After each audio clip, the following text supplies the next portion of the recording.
რა არის ყველაზე დიდი შეცდომა, რასაც ვუშვებთ შვილებთან ურთიერთობაში? ჩვენი წარმოდგენების თავზე მოხვევა. უსაქმური ხარ, რას გავხარ და თავიდანვე ვითომ ისე უბნები, მაგრამ ეს არსად არ იკარგება, ეს ილექება.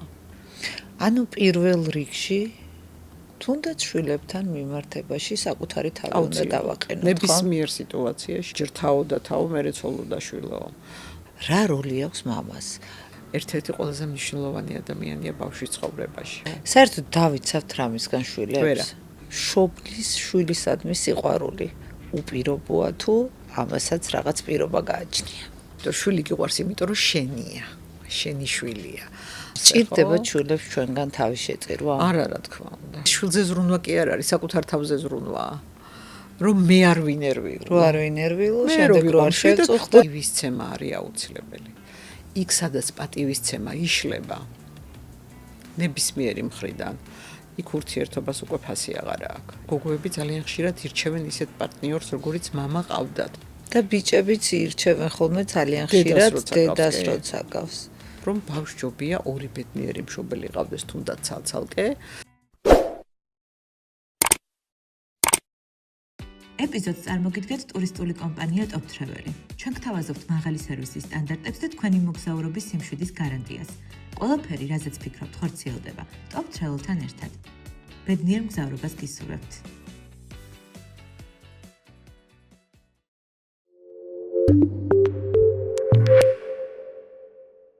მოგესალმებით სტუმრად ანასთან. ეს არის სივრცე გულახდილი საუბრებისთვის და გთხოვთ გამოიწეროთ ჩემი YouTube არხი, სადაც ძალიან ბევრ საინტერესო სიუჟეტს შემოგთავაზებთ. ჩემი პოდკასტი იწერება პოდკასტ პოინტში და თუ თქვენც ეძებთ სივრცეს, თქვენი კონტენტის შესაქმნელად აუცილებლად უნდა მოხვიდეთ აქ. ეპიზოდის მხარდამჭერია ტურისტული კომპანია Top Travel. ყველაფერი, რაზეც ფიქრობთ, ხორციელდება Top Travel-თან ერთად. დღევანდელი ჩემი საუბრის თემა ძალიან საინტერესოა და ვფიქრობ ყველას დააინტერესებს. მშობლები და შვილები, სიყვარულსა და საზღვრებს შორის.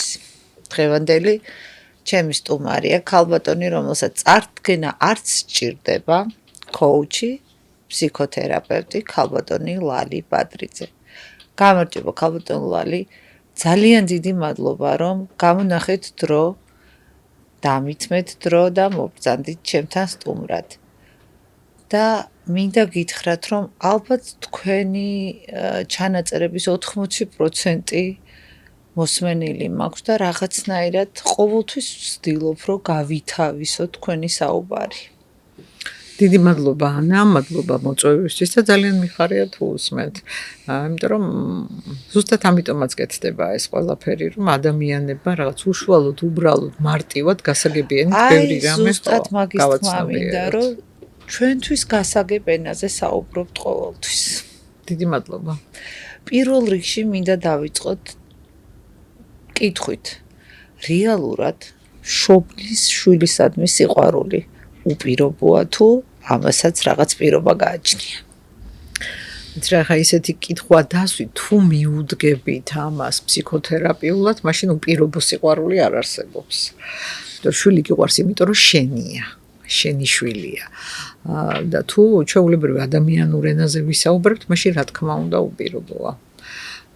ქალებს განსაკუთრებით ინსტინქტში გვაქვს ეს სიყვარული, აი ეგრევე გვაქვს ეს სიყვარული. მამებს ჭირდებათ სწავლა.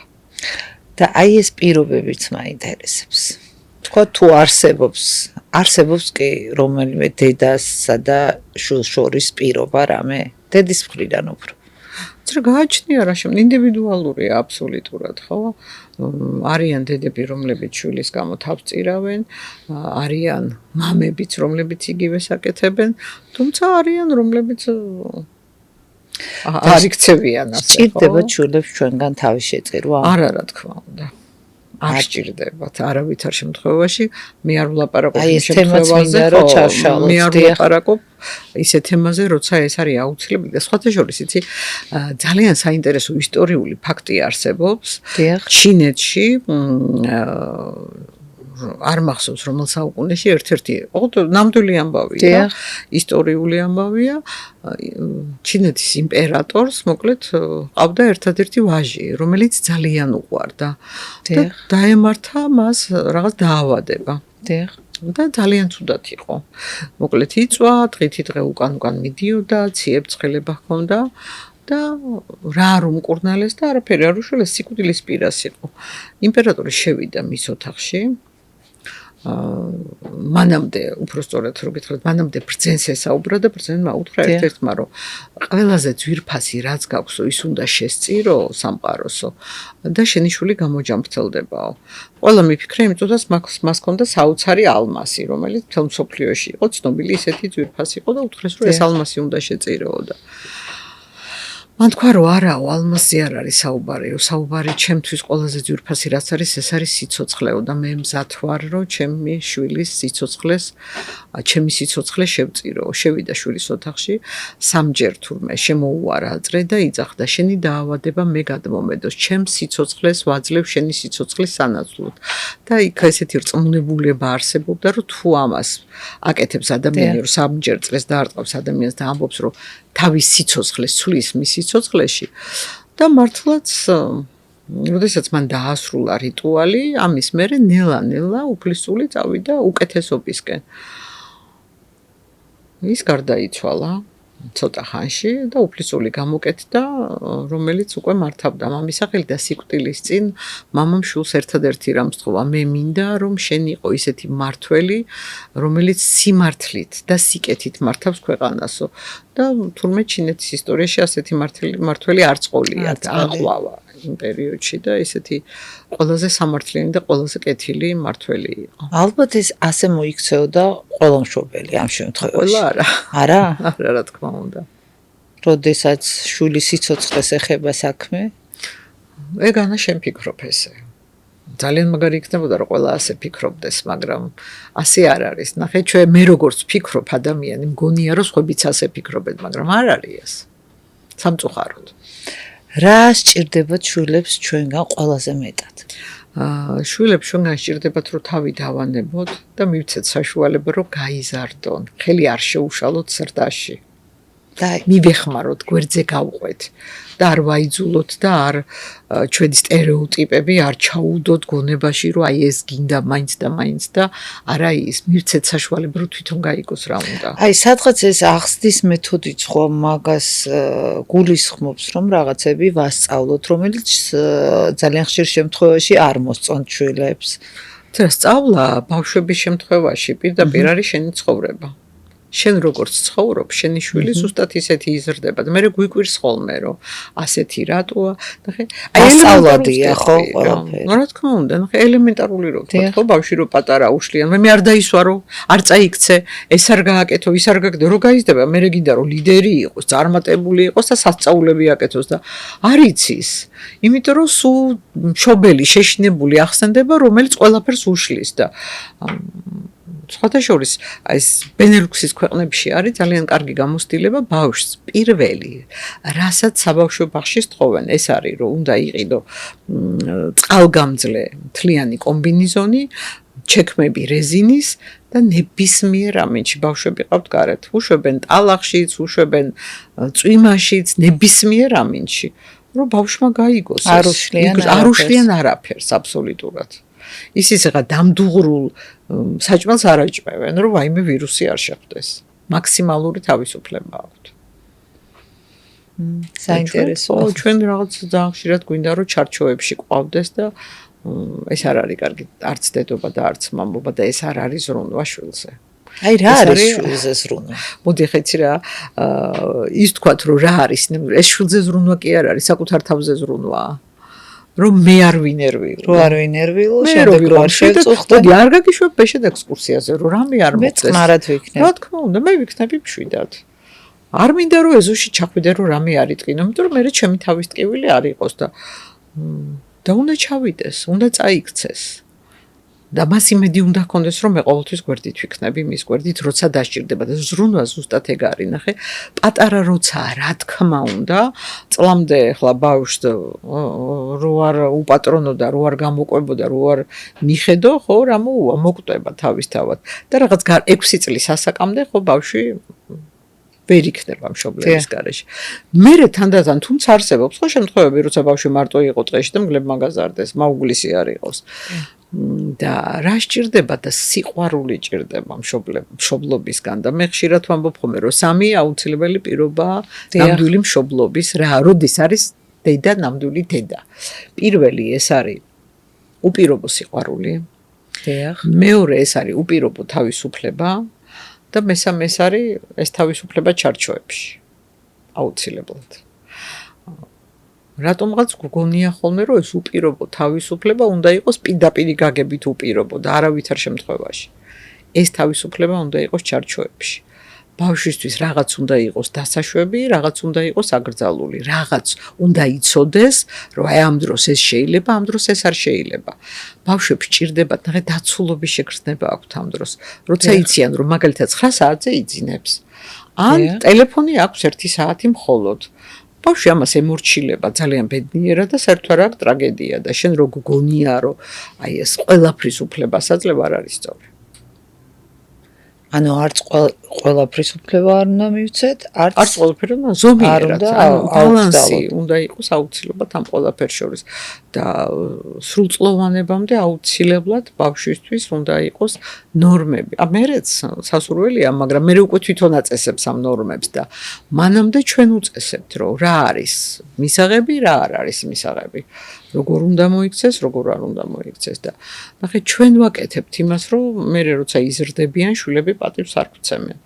აი ხა ჩემთან ხშირად მოდიან ადამიანები ასაკოვანი, რომელიც ამბობს, რომ ჩემი შვილი არ მირეკავს, დღეები გადის, არ მკითხულობს, არ აინტერესებს, ერთი სული აქვს, რომ ლაპარაკს მორჩეს ჩემთან და არ ვიცი რა ხდება ასე. ვინ აკეთებს ამას?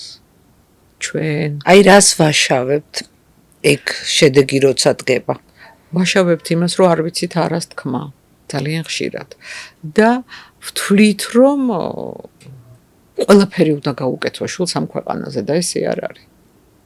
აი რა ჭირდება ჩვენგან შულს? სიყვარული, უფრო მატერიალური მხარდაჭერა. ნახე, მატერიალური მხარდაჭერა ჭირდება, რა თქმა უნდა. ოღონდ ზომიერების პარგლებში, როდესაც მოდის რაღაცას ხოვს, რაღაცას აკეთებს, თუ იმან ფეხზე გადაიდო, მარტო და ელოდება, რომ სულ შენ უნდა მოვიდა გამოგართვას ერთხელ ორჯერ ათჯერ მე მყავდა ერთი ქალბატონი რომელმაც აი რაც კი ფული ჰქონდა მოკლედ შვილმა ერთხელ გადაწყვიტა რომ გაეკეთებინა რესტორანი მისცა მეორედ გადაწყვიტა რომ შემოეტანა რაღაცა მისცა ბოლოს თუ აი აბსოლუტურად განულდა ხო და რომ მოვიდა ტირით რატო აკეთებდი ამას მე ვთხარი ერთადერთი შვილი მყავსო დაბავისთვის მინდაო ნახე ჩვენ რას ვაკეთებთ ანა ამით დათურ სამსახურს უწევთ შვილებს არ ვაძლევთ გაზრდის საშუალებას. როცა შენ ყველაფერზე თანახმახარ და ყველაფერზე თავს უქნევ, გაზრდის საშუალებას არ აძლევ. და ერთი ჯადოსნური გადაწყვეტილების საშუალებას არ აძლევ. გადაწყვეტილების და თუნდაც რაღაცა რო გააკეთოს და რაღაცა მოოძებნოს და რაღაცა თვითონ გაინძრეს. იმიტომ რომ ჩვენ ერთ დღეს აღარ იქნები. და უცებ რჩება აბსოლუტურად უმწეო. უსუსური და არიან ჩვენთან ახლა ხო 30-40 ბავშვები, რომლებიც ბავშვები რჩებიან და მივცეთ საშუალება რომ გაიზარდოს. დაეცეს რომ ადგეს.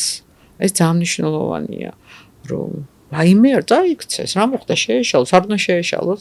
რა ვიცი, იცი ადამიანი რომელიც არის ისეთი რომ არაფერი არ შეშლია. მაგრამ აი როდესაც ჩვენ რაღაც შეცდომები გვაქვს დაშვებული, არ გვინდა რომ ჩვენმა შვილებმა დაუშვან და ამას სამწუხაროდ ესე არ არის. თქმით ეს არ გამოდის. არ უნდა ვუთხრათ? არა, უნდა უთხრათ, რა თქმა უნდა გაუზიაროთ, ოღონდ რა ვიცი, მე თითქმის არ მინახავს ადამიანი, რომელიც ამ გაზიარებით საკუთარ თავზე, რა ვიცი, რასაც მეუბნებოდი ჩემი მშობლები კი მესმოდა გადასარევად, მაგრამ სანამ მე თვითონ არ წავიქცეოდი და საკუთარ თავზე უნდა გამოვწიდი, ხო, მანამდე ეხლა კი ბატონო, ეხლა უკვე ვიგებ სიტყვებით, მაგრამ ახალგაზრდა ასაკში ცოტა ძნელია ამისი გააზრება, ცოტა სხვანაირად არის. კი გითვალისწინებენ, მაგრამ მაინც თავისი გზა აქვთ რა. და წავიდნენ იარონ თავის გზაზე. უბრალოდ ჩვენი იმედი ჰქონდეთ. რომ გვერდზე ვიქნებით ყოველთვის როცა დაჭირდება. რომ წაიქცება და თუ ნატკენი მუხლი შეხვევა დაჭირდება, რა თქმა უნდა მე გვერდით ვიყო რომ ის მუხლი შევუხვიო. თუმცა არ გავაკეთო ისე რომ არ წაიქცეს. აი შვილებს და მშობლებს შორის პასუხისმგებლობები რო გავმიჯნოთ, რა პასუხისმგებლობა აქვს შვილს, მშობლის მიმართ და მშობელს შვილის მიმართ? მაგაზე წყაპარს მოგიყვები. ძალიან საინტერესოა და ძალიან მიყვარს თქვენი ესეთი ხო, აი პასუხისმგებლობა ძალიან საინტერესოა. ნახე ძველ აღმოსავლეთში მოკლედ ერთ-ერთი შვილი, რომელსაც უკვე მოხუცებული მამა ყავდა, მივიდა ბრძენთან და უთხრა, რომ აიო, მამა ჩემს მინდაო, რომ ამაგი დაუფასო და მინდაო, რომ სამაგიერო გადაუხადო და როგორ მოვიქცეო. და პატარა შვილი ყავდა მიყვანილი. ბრძენმა მისცა 3 ვაშლი. და უთხრა, ერთი ვაშლი შენ შეჭამეო, ახალგაზრდა ხარო და ენერგია გჭირდებაო და ძალიან მნიშვნელოვანიო. ერთიო შენ შვილს აჭამეო, მოზარდიაო და მასაც ჭირდებაო და ერთი მამა შენს წაუღეო. მართლაც ამან ერთი ვაშლი თავად მიირთვა, მეორე შვილს მისცა და მესამე მამას მიუტანა. და მამას რომ მისცა ვაშლი, რომ მამა მიირთვიო, მამამ უთხრა, იცი რა, შენ ახალგაზრდა ხარო, ენერგია უფრო მეტი გჭირდებაო და ეს ვაშლი უკან დაუბრუნა. და მოვიდა ტირილით ამ ბრძენთან, მამა ჩემო, ვაშლი უკან დამიბრუნაო. ესეა სიყვარული არ ბრუნდება. ამაგი, ანუ მატერიალურად არ ბრუნდება. აი ის რომ მე შენ ამას გაგიკეთებ, ეს არ არის. მე მაქვს შემთხვევები, როდესაც უზრუნველყოფილი არიან ეს მშობლები, ყველაფრით სახლი, კარი, მანქანა, მომლელი, ეს არ უნდა ჩემო კარგო, რა გვინდა ჩვენ? ტკბილი სიტყვა გვინდა მშობლებს, ხო? ხანდახან ჩახუტება გვინდა, მოფერება გვინდა. ეგ არის ამაგის დაბრუნება. ამაგის დაბრუნება არის ზუსტად ეს. იმიტომ რომ იმას რაც მშობლებმა გაგიკეთეს, ვერანაირი სიმდიდრით ვერ გადაიხდი და ვერანაირად ვერ დააბრუნებ. ერთადერთი რაც შეგვიძლია გავაკეთოთ, ეს არის სიყვარული. აი მე ხანდახან მომფორმები, ცუდად ავარ ეს მჭირს ის მჭირს და ჩემო უფროსმა შვილმა იცის, გოგამ ჩამეხუტებ, ხა ამას მოფერება უნდა. მე მიხუტებს ხოლმე გულზე და მართლა მივხვდები ხოლმე რომ რაღაცა დამაკლდა და რამდენს ნიშნავს მშობლისთვის შვილის ჩახუტება და სიყვარული. მე მგონი ეგ ყველაფერია. ყოველ შემთხვევაში მე ყველაზე მეტად ეს მაბედნიერებს, როცა ჩემს სამივე შვილს ვხედავ ერთად და როცა აი ერთად ჩამეხუტებიან და ერთად მომეფერებიან, აი ჩემზე ბედნიერი არავინ არ არის. ყველაფერი მავიწყდება მაგ დროს. რა არის ყველაზე დიდი შეცდომა, რასაც ვუშვებთ შვილებთან ურთიერთობაში? ჩვენი წარმოდგენების თავზე მოხვევა. ის რომ მისი ბედნიერება არის ესე არ არის. მე ჩემი ბედნიერება მაქვს იმას თავისი. ჩემი ბედნიერება მაგალითად რომ არის რა ვიცი მატერიალური დოვლათი, მაგალითად იმისი შეიძლება საერთოდ არ არის, ხო? აი ძალიან ცნობილი ფაქტია სხვათა შორის მარი კიური ერთადერთი ქალია მეცნიერი, რომელსაც ორჯერ მიიღო ნობელის პრემია და თანაც სხვადასხვა დარგში. და მას ყავდა ქალიშვილი, რომელიც ასევე იყო ქიმიკოსი და ერთად მუშაობდნენ. და დედას დაყავდა თურმე ლაბორატორიაში და ეუბნებოდა რომ აი შენც თუ გინდა მოდი მომეხმარე. მე შექმნეს პატარა რენტგენის აპარატი, პირველად შექმნეს, რომელიც იყო პორტატული, გადაქონდათ ომის დროს ძალიან ეხმარებოდა ამ ჯარისკაცების განკურნებაში, რომ სად იყო ტყვია გაჩერებული და ამითი რომ ნახულობდნენ, მე მარტივად აკეთებდნენ და კითხა რომ ანუ ეს შენ მოგწონს, გინდა ეს გააკეთო თუ არ გინდა და შვილმა უთხრა რომ კი ძალიან მომწონს და მინდა დაიყენა მაშინ გვერდზე, როცა შვილს ეს უნდოდა და სიკვდილის წინ სხვათა შორის იმ რაზეც მუშაობდა მისი ქალიშვილი ირენი თუ არ ვცდები და სიძე მარიმ უთხრა რომ აი გააგრძელეთ ეს, მე თქვენ დამილოცნი ხართ რომ ეს საქმე გააკეთოთ, ის რაც თქვენ მოგწონთო და როდესაც მანაცა იყო ნობელის პრემია უკვე გამოგონებისთვის, როცა სიტყვა თქვა ეს დაჯილდოების ცერემონიალზე, მას ვარო ეს ჯილდო არის დედა ჩემის. მან როგორც ღვთისმშობელმა ისო დამლოცაო და მისურვა წარმატებებიო და მშობლის ლოცვა მოქმედებს. მართლა მოქმედებს.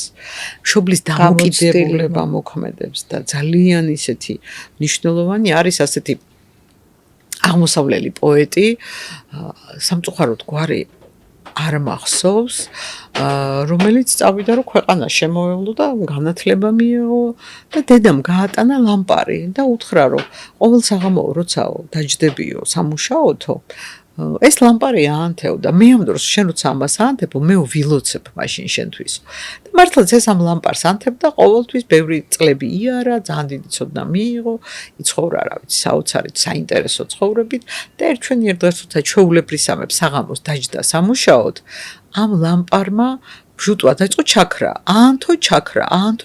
და უცებ გაახსენდა დედა მოხუცი რომელმაც ეს ლამპარი გამოატანა ჩაალაგა ყველაფერი და სახლში დაბრუნდა როდესაც სახლში მივიდა ეზოში ხალხი დაინახა ბევრი ხალხი დედამისი უკანასკნელ წუთებში იყო და დედამ როცა დაინახა შვილი უთხრა რომ შენ გელოდებოდი მინდოდა ჩაგხუტებოდი და ეხლა უკვე მშვიდად წავალ ამ ქვეყნიდან და აი ეს უხილავი კავშირი და აღმოსავლეთში ამის ძალიან სჯერათ და მეც ძალიან მჯერა რომ ეს უხილავი კავშირი ნამდვილად არსებობს რომ გრძნობ აი შენი შვილების და ის შენი დალოცვა და ფიქრი, როდესაც ცუდად ფიქრობ, რაღაცა მოლოდინი გაქვს ცუდი, არის ფსიქოთერაპიაში ესეთი თვითახსრულებადი წინასწარმეტყველება ქვია. ის რასაც ელოდები, ძალიან ხშირად იმ შედეგს იღებ.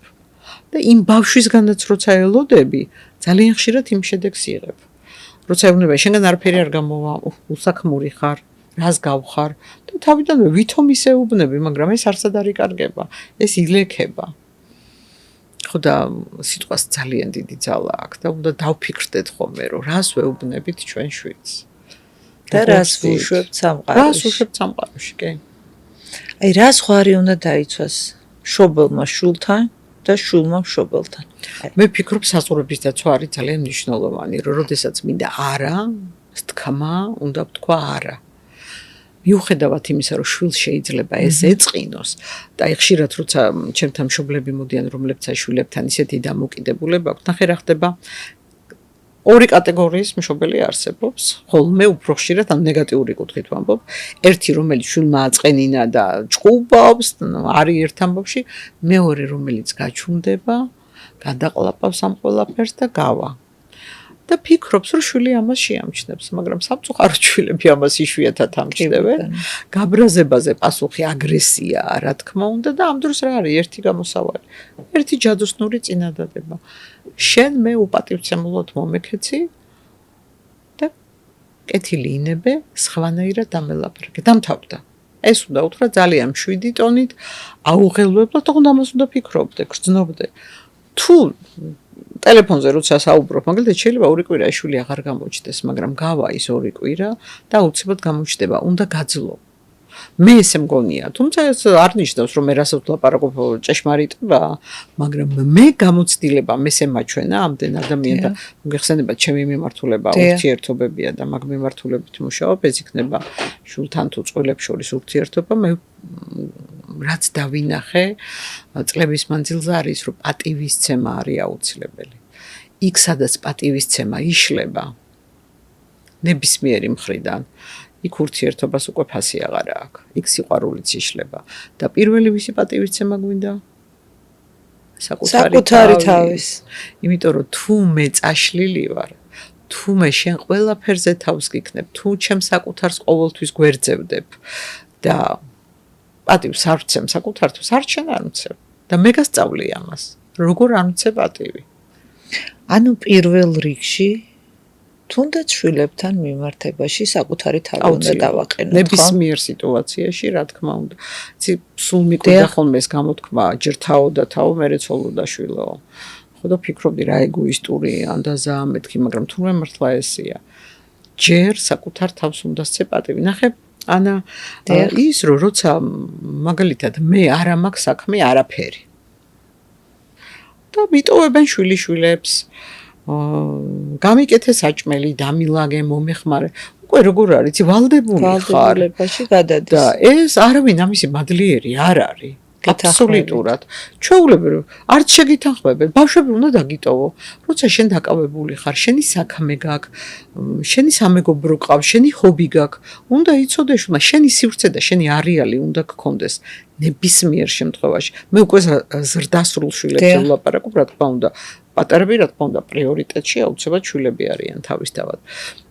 ხო და აი ეს ზღვარი იკარგება მერე და უკვე რო უარს რო ეტყვი პირველად, მერე უკვე არ არის ეს სასიამოვნო და მერე ვეღარ იგებენ, თუმცა ამას ეჩვევინ და მერე მადლობლებიც არიან, როდესაც შენი დროის, შენ შვილები უკვე გაზარდე. ეხლა ადრე დეეჩემა მაგალითად გამიზარდა შვილები და ძალიან მეხმარებოდა. და მე არ ვთვლიდი რომ რაღაც სასწაული გააკეთა. ვთვლიდი რომ ხო რა ვიცი ესეც უნდა იყოს და ეხლა მე რო ფიზიკურად რო არა მაქვს და ჩემ შვილიშვილებს ისე ხშირად ვერ ვხედავ. ეხლა ვხვდები რომ რამდენი რამე გამიკეთა. აი თუნდაც არ მუშაობდეს ქალი და იყოს დიასახლისი. ვალდებულია რომ ვალდებული არავინ არ არის და ეგ ვთქვი ზუსტად თავისი ჰობი უნდა ქონდეს თუნდაც ასაკში იყოს იპოვოს მეგობრები იპოვოს საინტერესო საქმე ეხლა მეგობრებთან ერთად შევქმნით ახალი სივრცე რომელიც არის მრავალფუნქციური და ერთ-ერთი მიმართულება არის ზუსტად ის რომ აღმოაჩინო შენ თავის სხვა კუთხით ნებისმიერ ასაკში იქნები 30 წლის 40 წლის თუ 60 წლის ეს იქნება რა ვიცი სიმღერა ხატვა თეატრი სალონური საუბრები საინტერესო ფსიქოლოგიური სავარჯიშოები ძალიან ბევრი მიმართულება სადაც საშუალება გაქვს ეგ თქვენ ცენტრშია თუ ჩვენი სივრცეა ახალი მეტაფორა ქვია ძალიან საინტერესო აუცილებლად შემოგიერთდებით მობრძანდი და სხვადასხვა ასაკის ადამიანები ხვდებიან ერთმანეთს ძალიან ტრანსფორმაციულია და აზრებსაც ცვლიან აუცილებლად ეს არის აი მოაზროვნე ადამიანების სივრცე თუმცა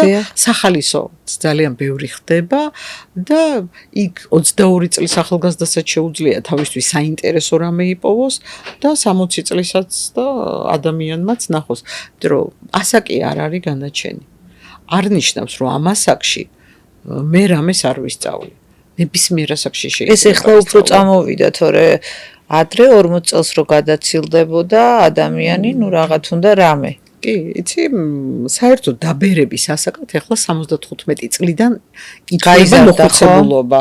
მანამდე არის შუახნის ხანში შესული შეიძლება თქვა და მოხუცს აღარ ამბობ. აი მოხუცებულობა 75 წლის მერე ძალიან გაიზარდა ასაკი.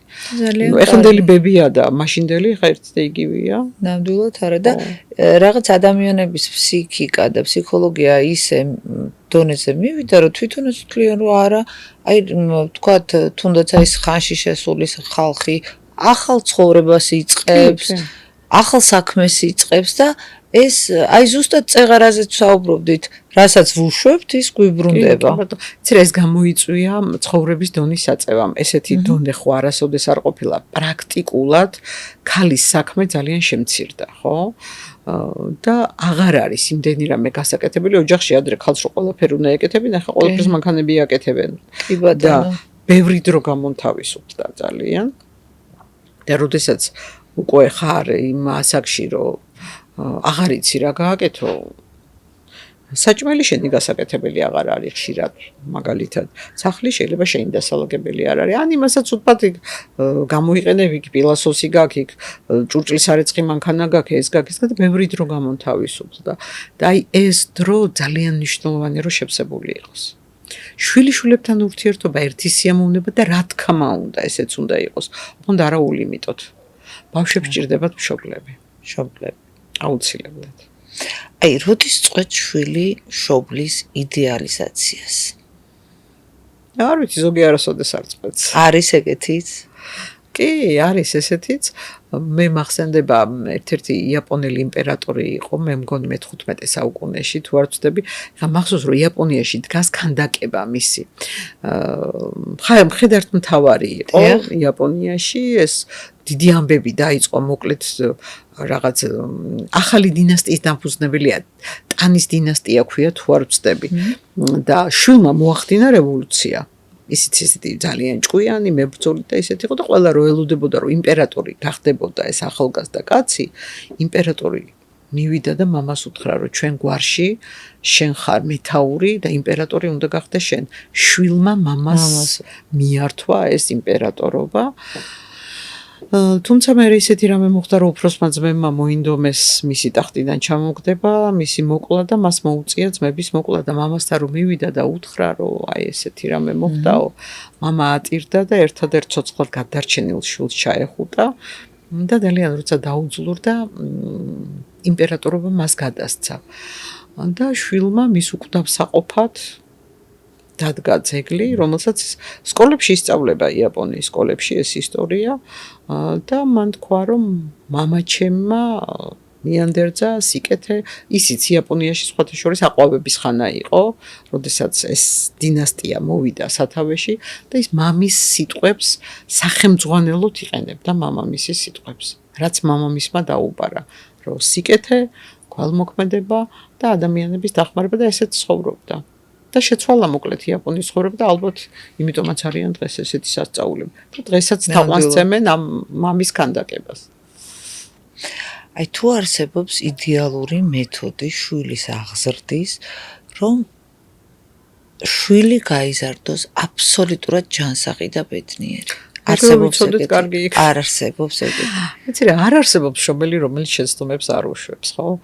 მე ხვდები წლები როგაც იმდენი შეცდომა მაქვს ჩემ შვილებთან დაშვებული, ბევრი რამე რომ ცოდნოდა მაშინ. იცით რაზე ვსაუბრობ, ქალბატონ ლალი?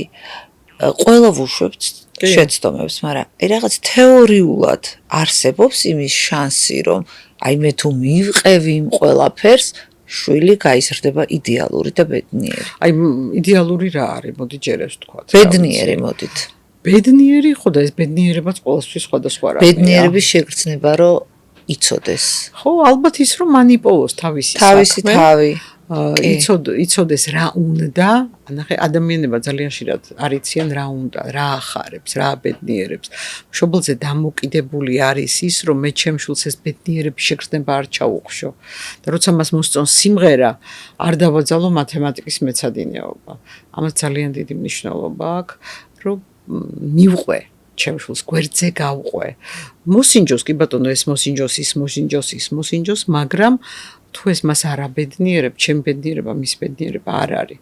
თუნდაც ის რომ შეიძლება გახდეს მსოფლიოში ერთ-ერთი ყველაზე წარმატებული, მაგალითად შემსრულებელი, ხო? ან მუსიკოსი. და შეიძლება პირადი ცხოვრება საერთოდ არ ქონდეს. რა ვიცი, ეს სხვებს აბედნიერებს, კი, ნამდვილად, მაგრამ არის რომ ის ბედნიერი, არ ვიცი. ვის რა აბედნიერებს? ვიღაცისთვის უბრალოდ ბედნიერება, რომ თავი შეწირა ხელოვნებას. ვიღაცისთვის ბედნიერებაა, რომ ბაღში იმუშაოს. აი, ჩვენი ბედნიერება არ ვაქციოთ მის ბედნიერებად. მივცეთ საშუალება, რომ თავად იპოვოს თავისი ბედნიერება. გასაგებია. ერთი და იგივე მშობელთან იზრდება რამდენიმე შვილი. ზრდიან რამდენიმე შვილს და ყველა არის სხვადასხვანაირი. ანუ მარტო ხასიათებით არა, ქცევით და ასე შემდეგ. აი, რატო ხდება ეს, ან როგორ ხდება? რატო ხდება? ხო, ერთი და იგივე ადამიანის ზრდის. აი, ნახეთ, მამას ყავდა ლოთა მამას, უსაქამოს და მაიმუნს. ყავდა ორი შვილი. ერთი გახდა პროფესორი, ძალიან ნიჭიერი, წარმატებული შემდგარი, მეორე ზუსტად მამამისისნაირი უსაქმური, არაფრის გამკეთებელი და ამას კითხეს ამ უსაქმურს, რომ ესეთიო როგორ გაიზარდეო და მამამ ყავდა ესეთიო და სხვა გზა არც არსებობდაო, გავიზარდე ისეთიო, როგორიც მამაჩემი იყო. იმ პროფესორს კითხეს, რომ შენ როგორ გაიზარდეო ესეთიო, განსხვავებული და ესეთი წარმატებული. მამამ ყავდა ლოთი და არაფრის გამკეთებელი და უსაქმური და მე სხვა გზა არ მქონდაო, გარდა სწავლისა და წინსვლისა. არჩევანია, ხო? მარტო წვრთნარას უზამს, თუ ბუნებამც არ უშვება, ხო? არის რაღაცა ჩვენში, არიან განსხვავებული ადამიანები, ზოგ საერთოდ რა ვიცი, ლომონოსოვმა 17 წლის ასაკში ისწავლა წერა-კითხვა და გახდა ის, ვინც გახდა. ხა ჩემ გარშემო არიან ბევრი ძალიან ბავშვებთანაც მუშაობდა, მშობლებთან და ხედავ ხოლმე, რომ ბავშვს როცა არიან ბავშვები, რომელსაც დაძალება არ უნდა, აი თვითონ მოსწონს ეს სწავლის პროცესი. არიან ბავშვები, რომლებიც თქვა 25 წლის ასაკში პოულობს თავის თავს. მანამდე არ იცის რა გააკეთოს და ეძებს. და ეს არ არის კატასტროფა. ყველა თავიდანვე არ არის გარკვეული. შეიძლება საერთოდაც რა 40 წლის ასაკში იპოვო შენი თავი და ერთ-ერთი ყველაზე წარმატებული მწერალი ამერიკელი მე მგონი 51 წლის იყო, როდესაც პირველი ნოველა გამოაქვეყნა, თუ არ ვცდები. ჯოან როულინგი აიღეთ. რა ასაკში იყო, ხო 37 წლის იყო მე მგონი პირველად. წიგნი როცა დაწერა, უბრალოდ არ მოეშვა და ის ამ ტკივილმა და ამ პრობლემებმა გააძლიერა, ხო? და რამდენი ასეთი მაგალითი ვიცით, ძალიან ბევრი. ძალიან ბევრი. ძალიან მინდა კარგად ჩავშალოთ მამების ურთიერთობების შვილებთან. რა როლი აქვს მამას? დედის როლი ყველამ ვიცით, დედა როგორია ყველამ ვიცით, აი მამებზე მინდა ვისაუბროთ. მამის როლი ძალიან დიდია შვილის აღზრდაში, რა თქმა უნდა, და მე ძალიან მომწონს, სხვათა შორის ბელგიაში არის მამების დეკრეტული. ოღონდ ნახე რას ნიშნავს, ის კი არ არის, რომ ან დედას აძლევენ დეკრეტულს და ან მამას. დედას ყველა ვარიანტში აქვს ეს დეკრეტული შვებულება და მამასაც აქვს დეკრეტული შვებულება, რომელიც არ ნაცვლდება, თუ არ აიღებ უქმდება. ვერავინ ვერ იყენებს. ანუ რომ ის ახლოს იყოს ბავშვთან, რომ კონდეს ბავშვთან შეხება, ისეთივე მონაწილეობა მიიღოს ბავშვის აღზრდაში, როგორსაც დედა იღებს. მამა მაგალითი მამა უძლეველი გონია, ხო, მამის იმედი გაქვს, მამა ძლიერია, მამა ესეთია, ძალიან მნიშვნელოვანია. მამის როლი, იმიტომ რომ მისაბაძი მაგალითია, შენი დაცვა, შენი საყრდენია და ძალიან დიდი მნიშვნელობა აქვს, როცა მამა არის გვერდით. როცა იმედი გაქვს, გონია რომ ამ ქვეყანაზე ვერავინ გმირია შენთვის მამა, ხო, პატარა ასაკში. სამწუხაროდ არის ხოლმე, როდესაც ოჯახი დაშლილია და ცალ-ცალკეა დედაც და მამაც, მაგრამ მე სულ ვამბობ, რომ ბავშვობია ორი ბედნიერი მშობელი ყავდეს თუნდაც ცალ-ცალკე და ეხლა სხვათა შორის ძალიან კარგი ტენდენცია, როცა დაშორებულია ოჯახი, მამას მიყავს მერე შვილები 2 დღით თუ 3 დღით და თავიდან ბოლომდე იღებს ამ ზრუნველობას ბავშვებისას. და უკვე მქონია ესეთი შემთხვევებიც, როცა უფრო უკეთესი ურთიერთობა უყალიბდებათ მამასთან გაშორების მერე. იმიტომ რომ მამა ხვდება უცებ, რომ იღავს ეს ბავშვები თვითონ უნდა მიხედოს და უფრო ახლოს არიან მერე ბავშვები და ზრუნველობა უჩნდებათ. ხო. უფრო მეტი სიყვარული. ხო და აუცილებელია გაშორება, რომ მანამდე ვიზრუნოთ და მანამდე ვითამაშოთ. მამასაც უნდა კონდეს თავისი დრო შვილებთან. ოღონდ მნიშვნელოვანი ორივე მშობლის ურთიერთობაში რა არის? იცი რომ მაგალითად 3 შვილი მყავს, 3-ვე ერთად არა. რიგრიგობით წავიყვანო და რიგრიგობით დაუთმო მათ დრო. ხარისხიანი დრო.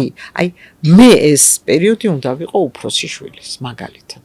ეს პერიოდი მეორესი, ეს პერიოდი აი ეს სათითაოდ დროის გატარება თითოეულთან, ესე ძალიან მნიშვნელოვანია. ეს ხა ოჯახური ტრადიცია რომ მნიშვნელოვანია და ყველა ერთად რო ვართ, მე სულ ვეუბნები ხოლმე ოჯახებს, რომ შემოიღეთ რაღაცა ტრადიცია ოჯახის. მაგალითად, საღამოს ვიკრიბებით ყველა ერთად და უყვებით ერთი ცუდი ამბავი, ერთი კარგი ამბავი. აბსოლუტური გულწრფელობით. ჩვენ გგონია რომ სამსახურის ამბავს ხა ბავშვი რას გაიგებს, ძალიან კარგად გაიგებს. ვცეუბნები რომ იცი რა მე სამსახურში დღეს საწყენი შემომთხვა რაღაცა ეს. კარგი იყო ეს, ანუ ხვდებიან რომ ცუდი და კარგი მონაცვლეობს და ისეთი სიახლოვე ჩნდება ოჯახის წევრებს შორის. თუნდაც დედა დიასახლიც იყოს, იქ სახლშიც მოხდა რაღაცა. კი. ისეთი რაც ცოტა არ იყო სასიამოვნო და რაღაცა რაც კარგი იყო. და ძალიან მნიშვნელოვანია ეს ერთიანობა ოჯახის, ერთად რაღაცის კეთება, პიკნიკზე სიარული. ამას წინათ შეხება მქონდა ერთ ძალიან ჭკვიან და წარმატებულ ადამიანთან, რომელსაც ბევრი შვილები ყავს. და ვკითხე რომ აი რამდენად ახერხებთ მეთქი დროის გატარებას შვილებთან და იციო როცა ვიწყებდიო ბიზნესო, მაშინო ფაქტიურად არ ვისვენებდიო და მე მივხვდიო რომ შაბათი და კვირა არისო ჩემი ოჯახის და ჩემი შვილებისო და რო ლაპარაკობდა თავის ოჯახზე და თავის შვილებზე, აი თვალები ისე უციმციმებდა და ისე უბრჭყვიალებდა, მე დავინახე რომ ეს არისო ერთ-ერთი ძალიან წარმატებული ადამიანი.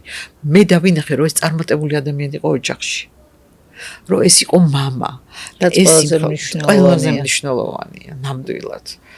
ხო და ის რომ რაღაცა დრო გამოყო ჩემი ოჯახის წევრებისთვის და ჩემი შვილებისთვის, ის რომ გამიზიაროს და როცა შენ ესე იქცევი, მე აღარა გაქვს ის რომ გავიზარდეთ, ასაკში ვარ და არ მირეკავს, არ მოთხოვნილება აქვს უკვე იმასაც.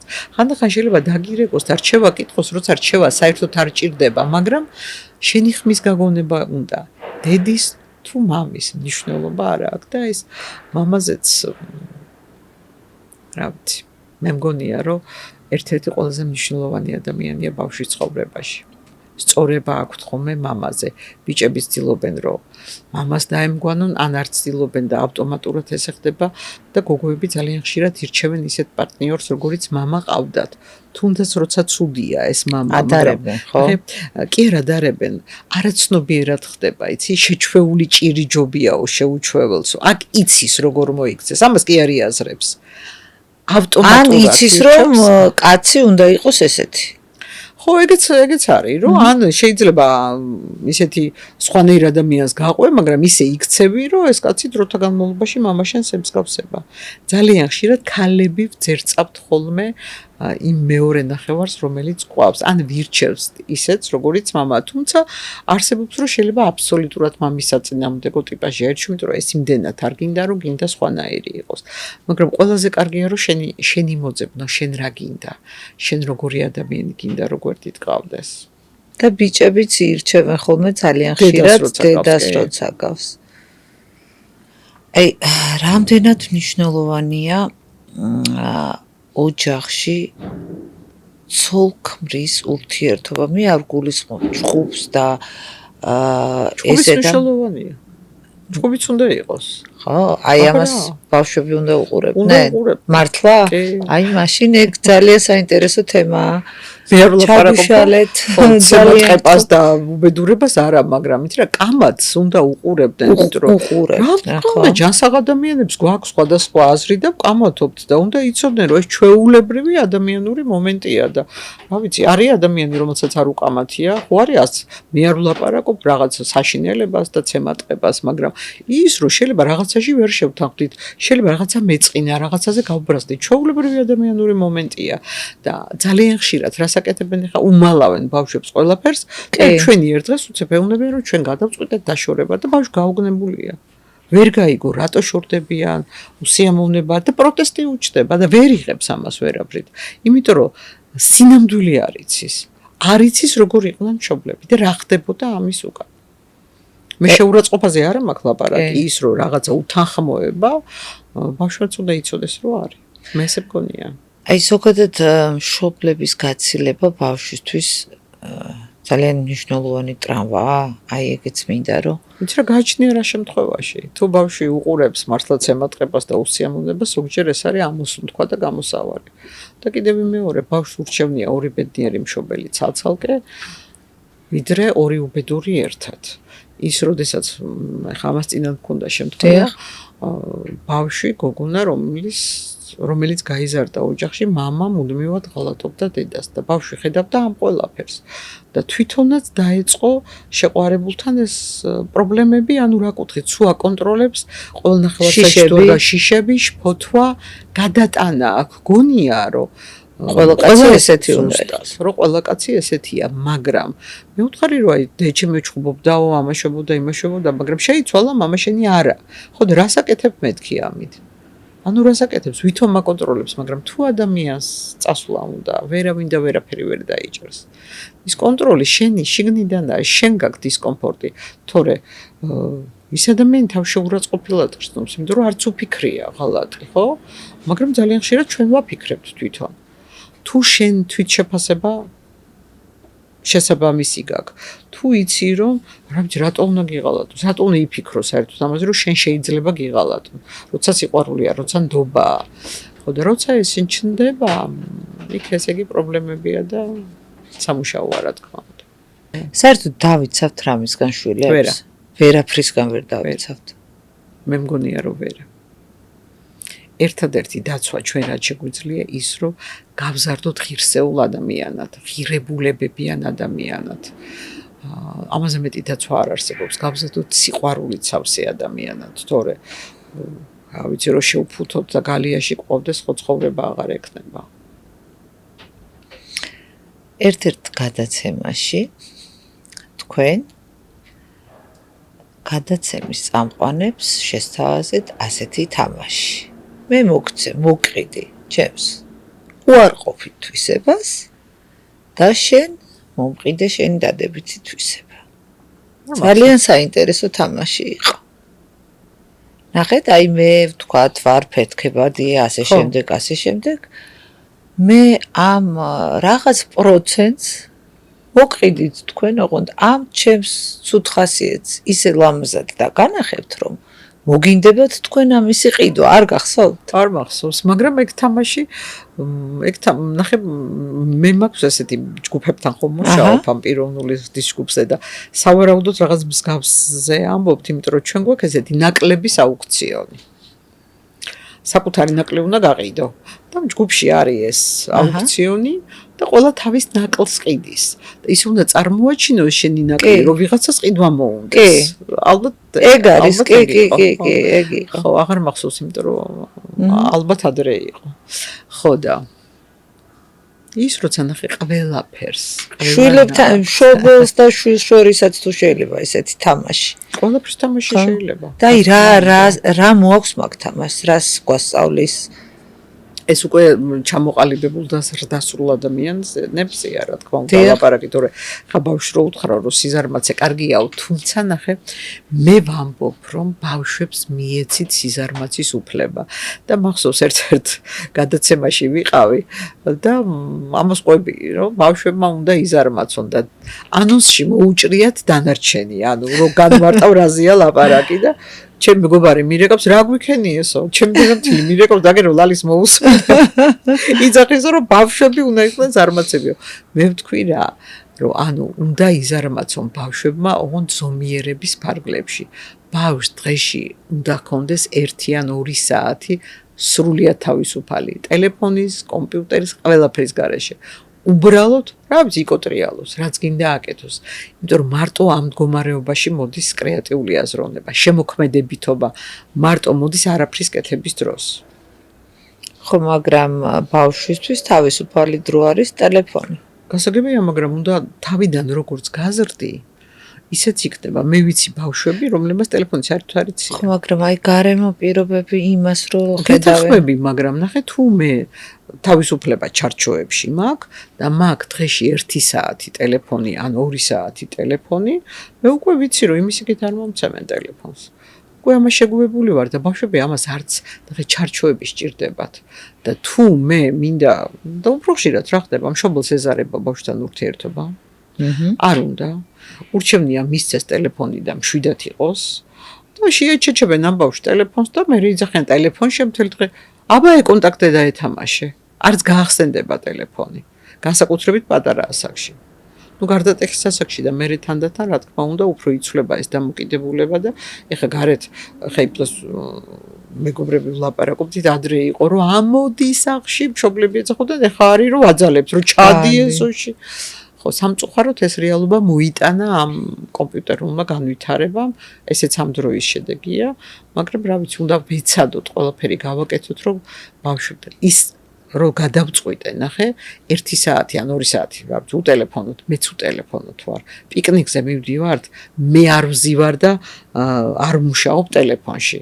არ ვზივარ კომპიუტერში. ბავშვმა დაინახოს, რომ მეც ისევე ვიქცევი, როგორც ის. გამოვაცხადოთ შაბათი დღე უტელეფონო დღეთ. ხო შეიძლება? ან ის 1 საათი, როცა ურთიერთობთ ყველა ტელეფონში, არც მე ვიყურები, მაგრამ ბავშვი ამას ვერ ხედავს. ბავშვი ხედავს, რომ ჩვენს უტელეფონში ვართ. და ისიც მე ტელეფონშია და მე გვიკვირს და თავისთავად ესე ხდება. ხშირად თავს ვიმშვიდებთ ხოლმე, რომ აი შვილებთან ერთად გავატარეთ დრო, თუმცა აი ეს რაღაც ხარისხი არ ქონდა. ეგ არის მე მგონი ყველაზე მნიშვნელოვანი. ძალიან. კი 15 წუთი ხარისხიანი ჯობია მთელი დღე შვილის გვერდით ყოფნას და უხარისხო დროს. ის რომ ბავშვს საღამოს ზღაპრები წაუკითხო, რას ვაკეთებთ? შვენიერი ზღაპრებია ჩაწერილი ინტერნეტში და ჩაურთავ და ასმენინებ. შენი წაკითხული სუსხვა, შენი მოგონილი სუსხვა. ის რომ თუნდაც ბავშვია თვითონ ზღაპრის გმირი, პატარა როცა და შენთან ერთად გზავთ ამ ზღაპარს, ერთად ხატავთ. ამის ფასი არაფერი არ არის. აი ეს მე წლები რო გადის, ეს სითბო გათბობს. ის გატარებული წუთებისით მოგათმობს. აი მოვიდა შვილი და მიყვება ამბავს, რომელიც ჩემთვის არის თავზარდამცემი. თქვათ, ავიღოთ ესეთი სიტუაცია. მიუღებელი რა რეაქცია უნდა გავაკეთოთ ამ დროს? მაგაზე წყაპარი მოგიყვე. კი ბატონო. მოკლედ მამას და შვილს მოუვიდა თუ სიამოვნება ძალიან დიდი და შვილმა უთხრა რომ მე არასდროს აქ აღარ დაბრუნდებიო, შენ ჩემი არ გესმისო, მეო იმდენი შემიძლიაო და წავალო მეო ჩემ გზაზეო. და დატოვა ეს მამა თვალცრემლიანი და წავიდა სახლიდან. გავიდა წლები, მოხდა ძალიან ცუდ წრეში, ციხეშიც იყო, მთელი ფული დაკარგა, რაც სახლიდან წაიღო, მოკლედ გამათხოვდა, ძალიან გაუბედურდა. სახში დაბრუნება უნდა, მაგრამ ეხა არ იცის ამდენი ცუდი საქმის მერე მამა, რომელიც სხვანაირი ღირებულებების ადამიანია, რანაირად მიიღებს და წერილი მისწერა მამას და უთხრა რომ აი მე ესე შემემთხო, მე მინდა სახში დაბრუნება, მაგრამ მწვენია შენი. იმიტომ რომ ყველაფერი უკუღმა გავაკეთე, რასაც შენ მასწავლიდი. ხო და მე გამოვივლიო, ეს რკინიგზის პირას ცხოვრობდნენ, მატარებლით გამოვივლიო და თუ შენ თანახმა იქნები, რომ მე მიმიღო, ხე რო გვიდგას ეზოში, ალუბლის ხე რო დგას ალუბლის ხეზეო, თეთრი შარფი ჩამოკიდეო, თეთრი მანდილი ჩამოკიდეო და მე თუ დავინახავ, რომ ეს თეთრი მანდილი არის ამ ხეზე, მივხვდები, რომ შენ მაპატიე და მიმიღე, თუ დავინახავ, რომ შენ არ მიმიღე, გავაგრძელებ გზას და არასოდეს აღარ შეგაწუხებ ჩემი ამბებით. რომ უახლოვდნენ მის სახლს, მეზობელს უთხრა, რომ იცი რა, გაიხედეო რა, იმიტომ რომ მე მეშინია რომ გავიხედო, თუ ხედავ ეზოში თუ არისო ეს თეთრი მანდილიო და მან გამოიხედა და უთხრა, რომ რას ხედავ? მთელი ეზო თეთრი მანდილებით არის გადაპენტილიო. ყველა ტოტზე იყო თეთრი მანდილი და ეს ფრიალებდა და მიხვდა რომ მამა მას ელოდა ყველანაირს როგორიც ის იყო. ყველანაირი თავგადასავლით, რომ მშობლები შვილებს ის რომ საქციელს ვაფასებთ, მაგრამ გვიყვარს უპირობოდ და ვიხებთ ყველანაირს როგორიც არ უნდა იყოს. და აი მამას რომ იმ წუთში ეთქვა შვილისთვის, რომ მე გიღებ შენ ყველანაირს, უფრო კაი იქნებოდა თუ აი ესე რომ დაშორდნენ ერთმანეთს და წლების მერე ჩამოაკითხა შვილი. აი ეგ თქვენგან მაინტერესებს. მე არ ვიცი. არ ვიცით რას რა შედეგი მოყვება, არ ვიცით. მაგრამ ნახე, ის რომ პატიების უნარი მშობლისთვის ჩემი აზრით ერთ-ერთი ყველაზე მნიშვნელოვანი უნარია. მაგრამ იმ წუთში უნდა დავანახოთ, რომ ვაპატიეთ თუ ცირა ფაქტი უნდა აღვნიშნოთ, რომ ეს უსამართლობაა, თუ ეს არასწორია, თუ ესეთია, თუ ისეთია, მაგრამ შენ ჩემი შვილი ხარ და მე შენზე უარს ვერ ვიტყვი. ვერ ვიტყვი კი არა, არ ვიტყვი. მიუხედავად იმის, რომ ძალიან ცუდად მოიქეცი. და მე ასე მგონია, რომ აი ეს მომენტი და მიღების მომენტი უფრო კარგად მუშაობს ადამიანებზე. თუმცა არსებობს გამონაკლისებიც, რა თქმა უნდა. მიქელანჯელოს მამა ყავდა ძალიან ავი თურმე და ის ყველაფერს აკეთებდა იმისთვის, რომ ეს არ გამოსულიყო მოქანდაკე. გაკოტრებული არისტოკრატი იყო და სულ ეუბნებოდა, რომ რას აკეთებდა, რას იმაშვებია, იმაში ქვებს რას ქვის მთლელი ხარ და რა უბედურება მთელი ცხოვრება. და თურმე საოცარ პატივცემ და ამ დროს თვითონ მიქელანჯელოზე ამბობენ, რომ ძალიან ბუზღუნა იყო და ყოველას ნერვებს უშლიდა და სუჩხუბობდა და ეს მამამის პერიოდულად მოდიოდა, გამოლანძღავდა მიქელანჯელოს, ეს უსმენდა, ის მოსთხოვდა ფული, მინდა ეს, მე ყველაფერს მისცემდა, გაუშვებდა. როდესაც პიეტაზე მუშაობდა, მე მგონი, მაშინ მამამისი მისულა და მოაწყო რიგითი ეს გალანძღვის კორიანტელი დაახურა თავზე ყველაფერი. ეს გალურჯდაო, ანუ დოკუმენტები არსებობს ამისი, დოკუმენტალური მასალა ჩანაწერები და უკითხავთ, რომ რატო უთმენო კი მარაო. ისო მამა ჩემიაო, მანმე სიცოცხლე მაჩუქაო და მიბრუნდაო და დაიწყო მუშაობაო და ერთ დღეში გამოკვეთა სახეო. მოხუცი კაცის აი ესეთი ბრაზიანი სახე და შემდეგ აღმოჩნდა რომ მამის სახე უყუდავყო და როდესაც მამამისი კვდებოდა სიკვდილის წინ აღიარა შვილის გენიოსობა მანამდე სულ ანწყავდა არაფრის გამკეთებელი უსაკმური რითი ხარ დაკავებული მიუხედავად იმისა რომ შვილი ესეთ პატივში აცხოვრებდა გასაგებია ქალბატონო ლალი ტრადიციულად ჩვენი საუბრის ბოლოს ყოველთვის ყველა სტუმარს თხოვ აი გითხრას რამე ან რჩევა მოგცეს ან ნებისმიერი თემა რაც თვითონ და გაშალოს თუნდაც ეს ჩვენს ფორმატში არ ჩდებოდეს შეგიძლიათ გითხრათ და მიმართოთ ჩვენს მსმენელს ძალიან დიდი სიამოვნებით რჩევასაც მივიღეთ მე რჩევებს არ ვიძლევი ფსიქოთერაპიაში რჩევას არ ვიძლევით იმიტომ რომ ჩვენ ვამბობთ ხოლმე ესე ნახე მე ასე ვფიქრობ აი თქვენ ასე ვფიქრობთ ან ისე რა ვიცი მან ასე გააკეთა მან ისე გააკეთა იმიტომ რომ როდესაც მე რჩევას გაძლევ ჩემი პასუხისმგებლობაა შენ იტყვი მე ანა რომ აი ლალიმო ესე მითხრა გავაკეთეო და არ გამოვიდაო და როცა მე გეუბნები რომ მე ასე ვფიქრობ ანა და შენ როგორც გინდა გააკეთე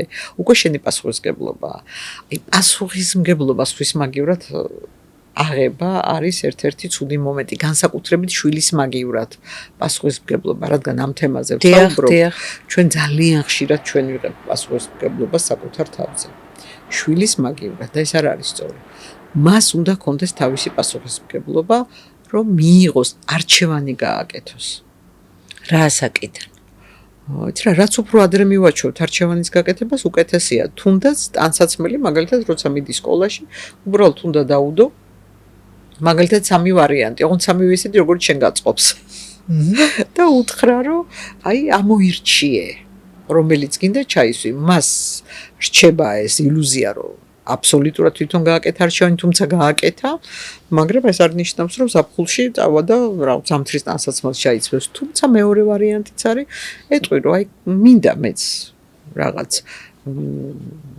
გარეთ გასვლა და გადიმოდი გარეთ ნახე როგორი ამინდე და მითხარი რა ჩავიცვა ბავშვი დედასაც ურჩევს ტანსაცმელს და თან ბედნიერია რომ თვითონ მიიღო გადაწყვეტილება თან თვითონაც ხვდება იმიტომ რომ ბავშვობაში როგორ ავართ ხო ზამთარში გვინდა კეტრებით ვიაროთ მე მახსოვს ერთი სული მქონდა 1 მაისი მოსულიყო რომ კეტრები ჩამეცვა თუმცა უარს არ ვიტყოდი თებერვალშიც რომ ჩამეცვა ხო და აი ეს რომ თვითონ დაანახებ ამას ესე ძალიან მნიშვნელოვანია და ყოველთვის მე ცხოვრებამ მასწავლა ერთი ყველაზე დიდი გაკვეთილი ჩემთვის რაც იყო ცხოვრებიდან ამას გაგიზიარებთ და ძალიან ხშირად ვამბობ ხოლმე ამას რომ ის რაც ხდება ჩემს ცხოვრებაში იმ მომენტში აი თავზე დამენგრა ყველაფერი და რაც უდია რაღაცა პერიოდის მერე აუცილებლად ხვდები რომ ეს საჭირო იყო იმისთვის რომ შენ იყო ის ვინც ხარ ეს საჭირო იყო იმისთვის რომ შენ გაიზარდო პიროვნულად ეს არის გაკვეთილი, რომელიც სამყარომ გამოგიგზავნა და ეს გაკვეთილი გაიგო. თუმცა შეიძლება იმ მომენტში ამას ვერ მიხვდე. და რა მინდა რომ თქვა? დიახ, ზღაპარს მოგიხ. ძალიან დიდი სიამოვნებაა. კი, მოკლედ, ჩემთვის ძალიან მნიშვნელოვანი თემა. ზღაპარი გამოცანა მოკლედ ესეთი.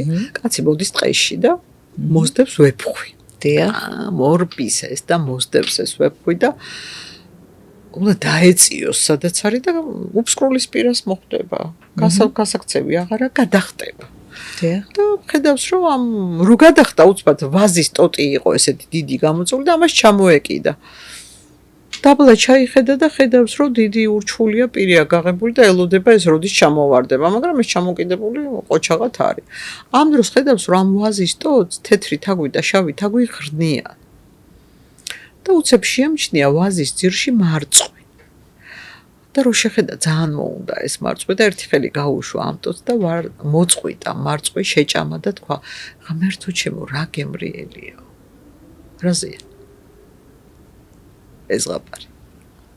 აბა? ეს ზღაპარი რაზეა? აი ეს ვეფხვი რომ მოგვდევს სულ უკან რო იმიტომ რომ ცხოვრება გვანახებს ყოველთვის შერაც გემართება რაღაცისგან დაცვა. არა? ნახე უკან ყოველთვის რა გვაქვს ჩვენ? რა მოგხდებს? ჩვენს უკან რა რჩება ყოველთვის? ალბათ შიში? არა? აბა, შეიძლება შიში არ იყოს. უკან რა გვაქვს ყოველთვის?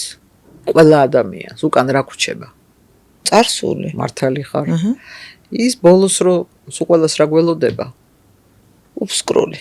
სიკვდილი. სიკვდილი. სიკვდილი. ეს თეთრი თაგვი და შავი თაგვი ყოველ დღე ცხოვრებას რა ღრნის, რომელიც ბოლოს იქჩავა? დღე და ღამე. დღე და ღამე. მარწყვი?